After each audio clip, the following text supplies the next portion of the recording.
हर पापैरी के तीर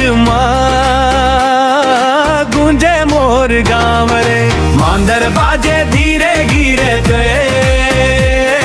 नाचे सब ठाव रे। धान के बाली मुस्कावत है हरियर दिखे खेते। छत्तीसगढ़ माटी के गाथा दारे तोर जरम रे, दारे तोर जरम रे।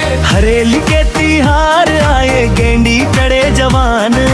गौरा गौरी गीत गावत गूंजे सकल जहान।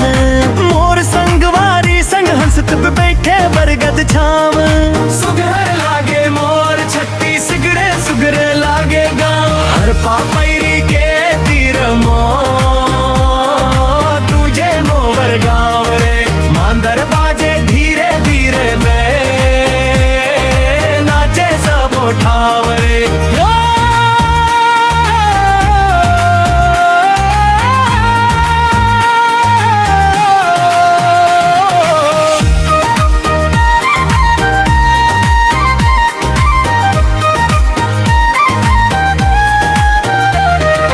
राउत नाचा निकर परे बाजे झांझ मंजीरा।